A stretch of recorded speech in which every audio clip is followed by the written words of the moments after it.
Welcome back नाजरीन, programme आप देख रहे हैं गुड मॉर्निंग कोहिनूर। अभी बात करेंगे हम बहुत यहाँ मौजू पर कि पाकिस्तान में जिस तरह बहुत सारी चेंजिंग्स आई बजट के हवाले से। हमने देखा कि बहुत से सेक्टर्स जो हैं वो उन्हें अपग्रेड किया गया। बहुत से सेक्टर्स ऐसे थे जिनके लिए जो है वो वैल्यूएबल टैक्सेस जो है वो रखे गए। और जब हम बजट की बात कर रहे थे तब हम बार बार आपको ये बता रहे थे कि टैक्स बढ़ाया जाएगा। जिन चीज़ों पर भी पिछले साल में टैक्स दिया गया उन पर मज़ीद टैक्स जो है वो बढ़ेगा। तो सबसे पहली बात, अगर हम प्रॉपर्टी के हवाले से अगर बात कर लें तो प्रॉपर्टी के नए वैल्यूएशन और गेन टैक्स से मार्केट में पैदा होने वाला जो बुहरान है उस पे रियल स्टेट बिजनेस करने वाले तमाम लोग जो है वो घबरा उठे हैं और उन्होंने ये फैसला किया है कि एफपीआर ने जो ये रातों रात रेट रिवाइज कर दिए हैं ये ऐसा नहीं होना चाहिए था, क्योंकि इससे ना तो कोई अपना प्लॉट बेच सकेगा और ना ही कोई अपने नाम जो है वो फाइल ट्रांसफ़र करवा सकेगा। इस पे जो सदर ऑल लाहौर रियल्टर्स एसोसिएशन है चौधरी ताहिर मसूद साहब और जनरल सेक्रेटरी हैं मियां मोहम्मद नईम साहब, दोनों ही ने बहुत इस पर जो है इज़हार अफसोस किया है और साथ ही ये कहा है कि अगर हुकूमत ने हमारी बात ना मानी तो फिर हम इस पर जो है वो एहतजाज भी करेंगे। एहतजाज रिकॉर्ड करवाने का ये तरीका भी था कि उन्होंने जो है प्रेस कॉन्फ्रेंस भी की और साथ ही उनके कुछ शॉर्ट्स जो है वो हमारे पास भी यहाँ पर मौजूद है जो हम आपके सामने जो है वो भी ऑन करते हैं। उसके बाद आकर जो है वो रियल स्टेट के बिज़नेस के हवाले से कि किस तरह इसको नुकसान पहुँच रहा है, कौन कौन से ऐसे मामलात हैं जिसको नुकसान पहुँचा रहे हैं। पहले सदर और जो सेक्रेटरी साहब हैं उनकी बात सुन लेते हैं। जी सर, रियल एस्टेट के हवाले से मैं हुकूमत को ये आपके तरफ से मैसेज देना चाहता हूँ कि जो एक इदारा आपका चल रहा था उस इदारे को भी बर्बाद कर रहे हैं। आप चाहते क्या हैं? क्या आप ये चाहते हैं पाकिस्तान की आवाम मर जाए ना? रोजी रोटी क्यों बंद करना चाहते हैं आप आवाम के ऊपर? आप ये देखिए, रियल एस्टेट आपके जीडीपी के रिसोर्सेज, हालांकि रेमिटेंसेस गरीब मुल्कों के जीडीपी का रिसोर्सेज है, अच्छी इकानमी का रिसोर्सेज जीडीपी का रिसोर्सेज फॉरेन रेमिटेंस नहीं होता, मगर पाकिस्तान का सबसे बड़ा रिसोर्स जो है वो फॉरेन रेमिटेंस है।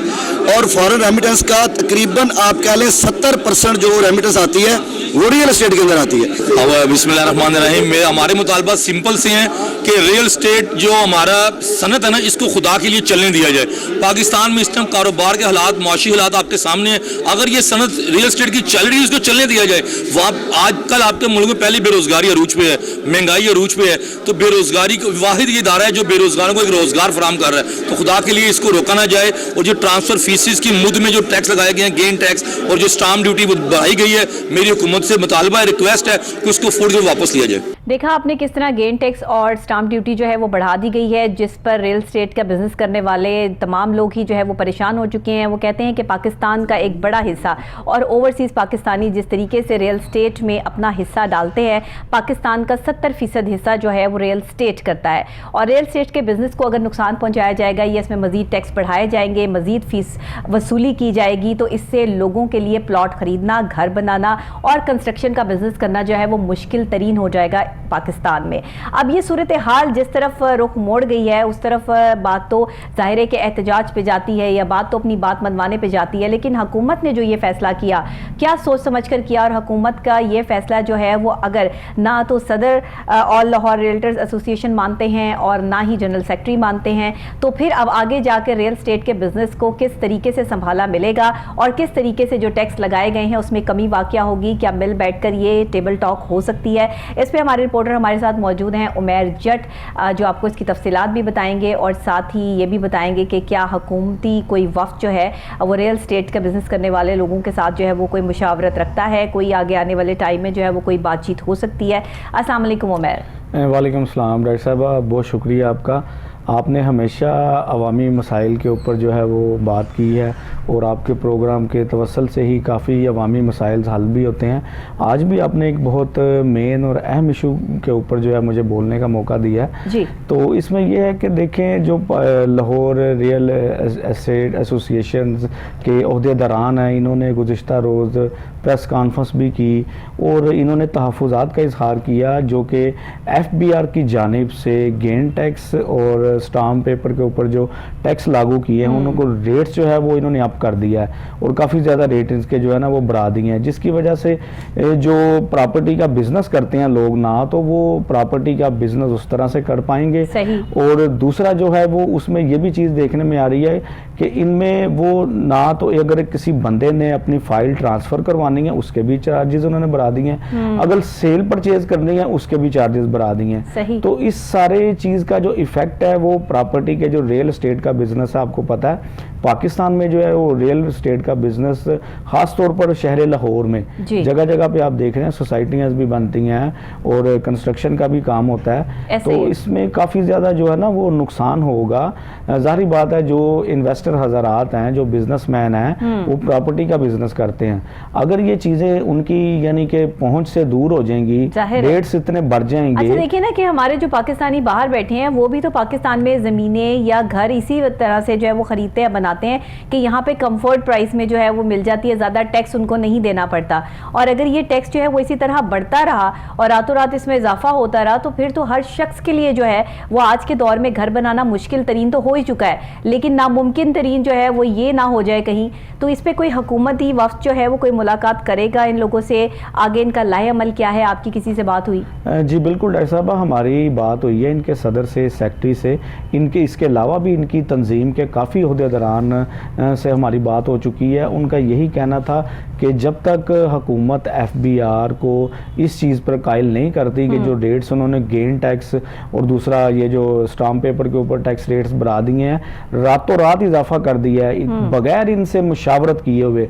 हालांकि हुकूमत कोई उनका पॉइंट है कि या तो इनसे मुशावरत करते, इनको बिठाते, बात करते कि देखिए जी हम इस चीज़ में इतना टैक्स लगा रहे हैं, इतना इजाफा कर रहे हैं, कितना करना चाहिए, या इससे कोई जो है वो डैमेज तो नहीं होगा, कारोबार को कोई नुकसान तो नहीं पहुंचेगा। अब देखिए ना इस वक्त में जब आप ये टैक्स लागू कर देते हैं और उसके बाद जब लोग चीखो पुकार करते हैं और कहते हैं कि हमारा जो बिजनेस है वो तबाह हो रहा है, बर्बाद हो रहा है, और फिर इसमें तो कोई भी अब पार्टिसिपेट नहीं करेगा, नहीं आएगा, तो रियल एस्टेट का वाकई एक बहुत बड़ा ह्यूज ये एक सनत है पूरी पाकिस्तान के लिए जो काम कर रही है। ये छोटा मोटा बिजनेस नहीं है, जो लोग भी ये कर रहे हैं ये लाखों करोड़ों रुपए की गेम है। तो इसमें अगर इतना नुकसान लोगों को होगा लाखों रुपए का तो फिर तो बर्दाश्त करना मुश्किल हो जाएगा। बिल्कुल डॉक्टर साहब, आपने ये बड़ा अच्छा सवाल किया कि नुकसान होगा, लेकिन ये नुकसान जो है इन इन्वेस्टर्स हज़रात को नहीं होगा, ये निचले तबके को भी होगा। आपको पता है कि जो मजदूर हज़रात हैं, ये जो मिस्त्री, राज मजदूर, ये कंस्ट्रक्शन का काम करते हैं, जो दिहाड़ीदार तबका है बेचारा हमारा, इधर वो देखें कोई इलेक्ट्रिशियन का काम करता है, कोई ये सीमेंट, बजरी, अगर खुदा ना खास्ते बंद हो गया तो वो कहां जाएंगे? कंस्ट्रक्शन का जो बिजनेस है वो मलिका तौर पर जो है वो हमारे निचले तबके के साथ मुंसलिक है, ऐसा ही है। और अगर इनको नुकसान पहुंचता है, अगर ये अपना बिजनेस क्लोज कर देते हैं तो उसका असर ये होगा कि हमारे शहर लाहौर में, पाकिस्तान में गुर्बत और बढ़ जाएगी। उसकी वजह क्या है कि जो गरीब तबका है, जो मजदूर है, ये जो डेली बेसिस पे मजदूरी करते हैं, वो कहाँ जाएंगे? ये लोग अपना बिजनेस बंद कर देंगे अगर FBR इनके मुतालबात पूरे नहीं करता। बल्कि इन्होंने अभी हमारी बात हुई थी इनके सदर के साथ, उनका कहना था जी अगर ये हमारे मुतालबात नहीं मानते तो हम जो है ना वो चलिए फिर हम एक काम करते हैं उमर साहब के खुद हम जो है वो सदर ऑल रियल्स एसोसिएशन लाहौर अभी हमारे साथ ऑन कॉल मौजूद हैं ताहिर मसूद साहब, उनसे खुद ही पूछ लेते हैं कि अगर हुकूमत इनके मुतालबात नहीं मानती है तो आगे फिर इनका लाहे अमल क्या होगा। अस्सलाम वालेकुम ताहिर साहब। जी अस्सलाम वालेकुम। जी अस्सलाम वालेकुम। जी ताहिर साहब, बहुत शुक्रिया आपने ऑन कॉल हमें ज्वाइन किया। सबसे पहले तो आप लोगों की जो मजम्मत सामने आ रही है कि रातों रात जो है वो गेन टैक्स में इजाफा कर दिया गया FBR के हवाले से, जो आप लोग पॉइंट रेस कर रहे हैं, तो आप क्या समझते हैं कि अगर आपकी बात नहीं मानी जाती, समझी नहीं जाती, इससे नुकसान कितना होगा और उसके बाद आपका लाहे अमल क्या होगा?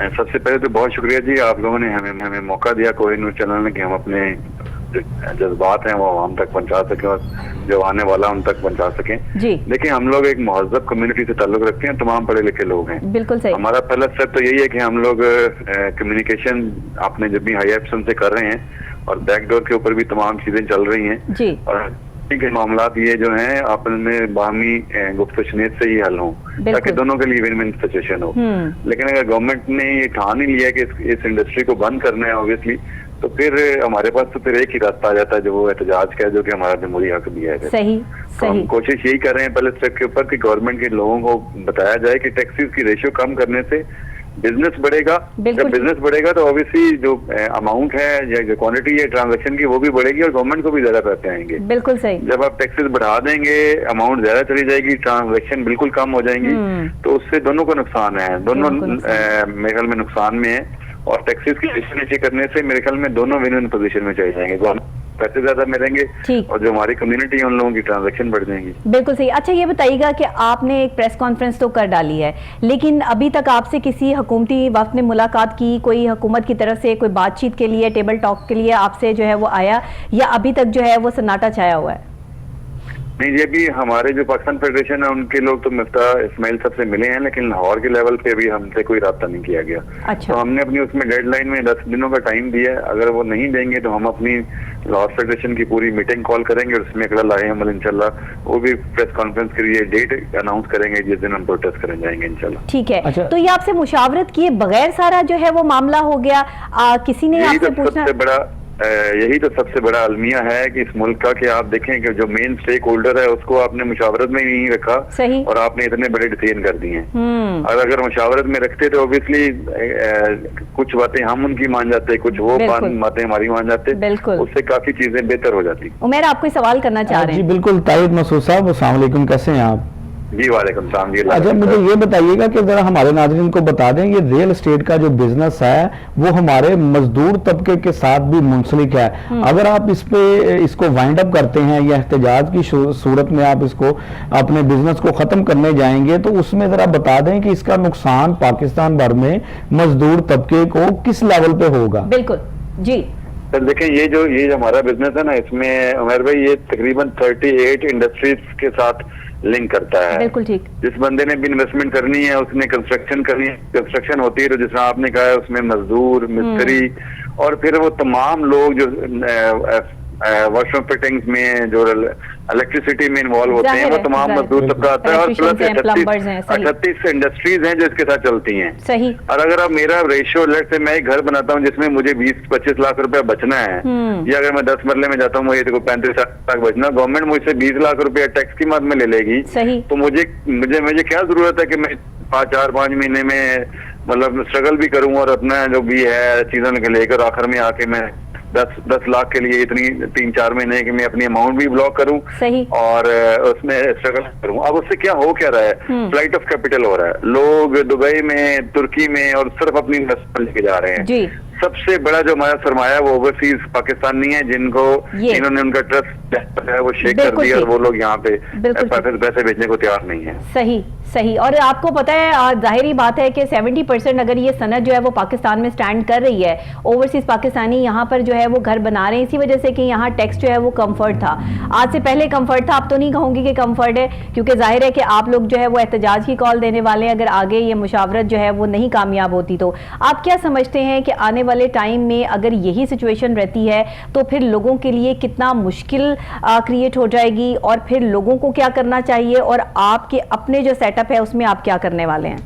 लेकिन ये सबसे पहले आप जब किसी को बिल्कुल दीवार पे लगा देते हैं ना मैडम, तो ये जो क्रिमिनल बंदा बनता है वो कभी भी माँ के पेट से क्रिमिनल नहीं बन के आता। उसको हालात इस साइड पे लेके जाते हैं कि उसका इतना मुश्किल कर दिया जाता है कि वो फिर जब उसको कोई भी राह नहीं मिलती तो वो बुराई की तरफ राग़िब हो जाता है। तो जब हमें भी सांस लेने के लिए सबसे मुश्किल बात होती है जब आप अपने बच्चों को घर जाके देखते हैं उनके लिए खाने के लिए कुछ ना हो, तो फिर इंसान नहीं ये देखता कि सामने क्या चीज है। फिर ये हुकूमत की दीवारें और ये हुकूमत की चीजें ये हमारे सामने मैटर नहीं करेंगी। जब हमारे बच्चों के रिस्क के ऊपर हाथ डालेंगे तो फिर हम हारत तक जाएंगे। सबसे पहला स्टेप है हम एक महज़ब कम्युनिटी और एजुकेटेड लोग हैं कि हम अपने डायलॉग के जरिए चीजों को हल करना चाहते हैं। लेकिन गवर्नमेंट ने अगर ठान ली है कि उन्होंने, क्योंकि मिफ्ता साहब ने अपना वो इंटरव्यू में कहा है जी कि हम इस इंडस्ट्री को ये नॉन प्रोडक्टिव इसको बंद करना चाहते हैं। अच्छा। तो भाई सेकंड ऑप्शन तो देना। आप अगर किसी चीज को बंद करना चाहते हैं तो सेकंड ऑप्शन देंगे भाई, उसके बाद ये चलाएं आप। ताहिर साहब, आप अगर हुकूमत को, मैं ये कहूँ कि आप हुकूमत को कोई मशवरा दें कि किस तरीके से जो है वो इस मामले को हल किया जा सकता है, रिलीफ कैसे दिया जा सकता है। इससे लाखों लोगों का बिजनेस जुड़ा हुआ है, लाखों घरों के जो है वो चूल्हे जल रहे हैं। इस तरह एकदम तो ये बिजनेस जो है वो नहीं बंद किया जा सकता, या इस पे टैक्स लगाकर लोगों को परेशान नहीं किया जा सकता। एक पूरी इंडस्ट्री है जिसको जो है वो पाकिस्तान ने जो है संभाला हुआ है। तो आप क्या कहेंगे, मशवरा आपके पास जो है वो क्या है हुकूमत के लिए? सर जी, मैम पता क्या है, मैं भी एक बिजनेस का स्टूडेंट हूँ। रीजन ये है कि जब आप क्वांटिटी को बढ़ाएंगे तो आपकी रेवेन्यू जनरेट होता है आपको। अब गवर्नमेंट क्या कर रही है, 10 लोगों से 100 रुपए लेने की कोशिश कर रही है। हालांकि अगर आप 100 लोगों से 10 रुपए ले तो अमाउंट उतनी बनती है। अच्छा, तो 90 चूल्हे भी जल जाते हैं। सही है। रीजन ये है कि आप जब क्वांटिटी बढ़ाएंगे, आप यकीन माने पिछले 1 महीने से जब ये टैक्स बढ़े हैं, DHA और जितनी भी कोऑपरेटिव सोसाइटीज हैं, अगर एक सोसाइटी में 100 की ट्रांसफर थी ना, वो 10 से भी निकल गई है। तो उससे अल्टीमेटली नुकसान हो रहा है आपको।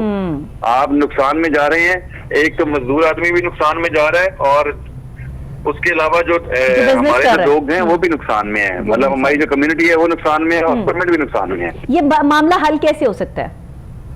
सर, इसमें गवर्नमेंट को सिर्फ थोड़ा सा ये सोचना चाहिए कि वो स्टेक होल्डर्स के साथ दरमियानी राह निकालें, टैक्सेस की रेशो नीचे करें, उसमें बिजनेस बढ़ेगा। जब बिजनेस बढ़ेगा ट्रांजैक्शन के साथ, तो गवर्नमेंट को देखिए इमरान खान साहब ने क्या किया है, जब उन्होंने कंस्ट्रक्शन पॉलिसी दी है तो उससे लोगों को इनकम जो है वो जनरेट हुई है। अब जब इनकम जनरेट हुई है तो उससे तमाम लोगों को फायदा हुआ है, हर इंडस्ट्री चली है उससे। और कोरोना में सिर्फ एक ही कंस्ट्रक्शन इंडस्ट्री ने पूरे मुल्क को संभाले रखा है। ताहिर साहब, बात यह है कि हुकूमत भी अपने लोगों को परेशान या जो है वो ऐसे तो देख नहीं सकती है। जाहिर है कि इसका कोई ना कोई हल तो निकालेंगे। जब अब आप लोग जो है वो बात करने लगे हैं, आप मीडिया पर आकर जो है वो हुकूमत को बार बार ये कह रहे हैं कि टेबल टॉक की ज़रूरत है इस वक्त में, ताकि इस इंडस्ट्री को संभाला दिया जा सके, तो मेरा ख्याल है कोई बीच का रास्ता निकल आता है। जब नहीं निकलेगा तो फिर आप का जो लाए अमल होगा, हम उसको भी कैप्चर करेंगे, वो भी हम हुकूमत तक लाजमी पहुँचाएंगे, क्योंकि जाहिर है कि ये इंडस्ट्री पाकिस्तान की इंडस्ट्री है, और हम जब भी बात करते हैं तो पाकिस्तान की अवाम की करते हैं। किसी एक शख्सियत की यहाँ पर जो है वो बात नहीं होती है, किसी एक हुकूमत का जिक्र नहीं होता। जो भी जो काम कर रहा है, अगर कहीं पर कोई मामला खराब है तो उसको जो है वो मिल बैठकर इसका हल निकाला जा सकता है। बहुत शुक्रिया आपका। बहुत शुक्रिया जी, बहुत शुक्रिया, बहुत शुक्रिया आपने ऑन कॉल ज्वाइन किया। और ये सूरत हाल जो इस वक्त बन चुकी है रियल एस्टेट के बिजनेस के साथ, जाहिर है कि ये परेशानी है, और ये परेशानी को हल करने के लिए, जैसे वजीर आजम जनाब शहबाज शरीफ साहब कहते हैं कि अगर हमने अवाम के मसले हल ना किए तो अवाम हमें बद्दुआएं देगी, और जाहिरी बात है फिर सिचुएशन यहीं तक आ जाएगी। अगर वजीर आजम शहबाज शरीफ साहब को ये तकलीफ है, ये प्रॉब्लम है, और ये वो समझते हैं कि अगर उन्होंने मसाइल हल ना किए तो ये चीज़ होगी, तो मेरा ख्याल है ये टेबल टॉक पे मसला हल हो सकता है। लेकिन एक पूरी की पूरी इंडस्ट्री को खत्म कर देना या जड़ से ही उखाड़ देना, ये ना हुकूमत के जो है वो फेवर में बात जाती है, और ना ही जो इतने आप चूल्हे ठंडे कर रहे हैं, जितने बच्चों के सिलसिला जुड़ा हुआ है, जितने घर चल रहे हैं इस इंडस्ट्री से, ऐसा नहीं हो सकता। इसका कोई ऑल्टरनेट निकालिए, इसका कोई हल निकालिए, मिल बैठकर जो है वो इस पर बात की जा सके। क्या कहेंगे उमैर आप इस हवाले से? जी बिल्कुल डॉक्टर साहब, आपने सुना ताहिर मसूद साहब की भी बातें, गुफ्तगू सुनी इनकी, उनका भी यही कहना था कि देखें चलें, अगर गुज़िश्ता हुकूमत होती तो हमें समझ में आता कि खान साहब जो थे वो बिज़नेसमैन नहीं थे, उनको इस चीज़ का इल्म नहीं था। लेकिन उन्होंने कहा कि खान साहब के दौर में कंस्ट्रक्शन का जो बिज़नेस है वो बड़ा अच्छा लेवल पे रहा। कोरोना की सूरत हाल के दौरान कंस्ट्रक्शन का बिज़नेस होता रहा। लेकिन जो मौजूदा हुकूमत है हमारी, उनके जो वज़ीर आज़म साहब हैं वो खुद बिज़नेसमैन रह चुके हैं, और ये खुद बिज़नेसमैन हैं, बिल्कुल ये इस चीज़ को समझ सकते हैं कि बिजनेस को ख़त्म करने के लिए, वाइंड अप करने के लिए कितनी प्रॉब्लम्स होती हैं, और इसको आगे रन करने के लिए हमें क्या क्या करना चाहिए। अगर इन्होंने अपना कोई मुतालबात रखे हैं तो हुकूमत को चाहिए कि बिल्कुल इनके साथ बैठकर टेबल टॉक करें, और इनके जो मुतालबात हैं उनको देखें, सुने। और जैसा कि ताहिर मसूद साहब ने बड़ी अच्छी बात की कि अगर ये क्वांटिटी बढ़ा देते हैं तो उसमें बेनिफिट किनको होगा? कंपनीज को, इनको, हुकूमत को होगा। जाहिर बात है जब रिकवरी इनकी ज्यादा होगी, अर्निंग ज्यादा होगी, तो उसमें टैक्सेस भी जाएंगे हुकूमत को। अगर टैक्सेस जाएंगे तो बेनिफिट तो जाहिर बात है पाकिस्तान को होगा। इस वक्त अवाम जो है वो 20,000 का सूट नहीं खरीद सकती, तो जब आप 35,000 रुपए जो है वो सिर्फ एक स्टाम्प पेपर पे रख देंगे तो वो किस तरीके से जो है वो उस चीज को आगे लेके चलेंगे। खवातीन के लिए सबसे ज्यादा इंपॉर्टेंट यही होता है ना कि अपना घर हो, अपना जो है वो उनके कपड़े शपड़े और ये सारी चीजें जो उनको मिलती रहे, तो वो चीज आज वो भी मुश्किल हो गई है इस दौर में कि वो चीज भी जो है वो मुयस्सर नहीं है। तो ये समझ लें कि जब आप क्वांटिटी जो है वो बढ़ा देंगे तो आपका सिलसिला आसान हो जाएगा। क्वालिटी तो आपको जो है वो रखनी है, वो तो आप क्वालिटी पे तो समझौता नहीं कर सकते, लेकिन क्वांटिटी बढ़ा देने से फायदा जो है वो हुकूमत का होगा और हुकूमत को इस पर सोचना चाहिए। क्योंकि हुकूमत का अगर वो एहतजाज करते हैं रियल एस्टेट वाले या सामने आते हैं या सड़कों पर आते हैं तो ये भी हुकूमत के हक में बात नहीं जाती है। और इस वक्त में हुकूमत को वो फैसले लेने चाहिए जो अवाम दोस्त फैसले हैं। बेशक मुल्क इस वक्त कितनी ही मुश्किलात का शिकार है, स्ट्रैटेजी पॉलिसीज प्लानिंग्स जो हैं वो हमारे पास ऐसी होनी चाहिए कि जिससे हम ज्यादा से ज्यादा रेवेन्यू जनरेट कर सकें अपने पाकिस्तान की इंडस्ट्री को सहारा देने के लिए। कोई एक इंडस्ट्री काम नहीं कर रही यहाँ पर जो है वो हजारों इंडस्ट्रीज काम कर रही हैं जिसकी वजह से पाकिस्तान जो है वो चल रहा है। तो रियल एस्टेट एक ऐसी इंडस्ट्री है जिसको सहारा देने के लिए आपको सोचना पड़ेगा और हुकूमत को सर जोड़कर बैठकर इस पर जो टैक्सेस ओवर टैक्सेस लगा दिए हैं और एफपीआर की ये कोशिश जो है वो जो उन्होंने की है, ये मेरा नहीं ख्याल है कि आगे जाके आपके या किसी के भी फायदे में जाएगी। लोग जो है वो अपने प्लॉट के हवाले से भी परेशान हो जाएंगे, घर बनाने के हवाले से परेशान होंगे, एक मजदूर आदमी डैमेज होगा, एक बिजनेसमैन डैमेज होगा। तो इस हवाले से हमें सोचना होगा। उमैर डेट साहब बहुत शुक्रिया, आपने हमें ज्वाइन किया और इस हवाले से हमारे साथ जो है वो आप शरीक रहे प्रोग्राम में। नाजरीन आपका भी बहुत शुक्रिया कि आप मेरे साथ प्रोग्राम में सुनते हैं, समझते हैं और जो भी प्रॉब्लम्स होती हैं उनको आप हम तक पहुंचाते भी हैं। आपके बहुत सारे जो है वो मैसेजेस मुझे सोशल मीडिया पर मिलते रहते हैं, अपनी प्रॉब्लम्स आप बताते हैं, आपके इलाके के जो मसाइल हैं वो भी हम उजागर करने की आगे मजीद जो है वो कोशिश करेंगे। इसी के साथ मुझे डॉक्टर नबीहा अली खान को इजाज़त दीजिएगा। कल फिर नई सुबह, नए आगाज़ और नए अंदाज और नए टॉपिक्स के साथ दोबारा आपसे यहीं पर मुलाकात होगी। तब तक के लिए दीजिएगा इजाज़त। अल्लाह निगहबान।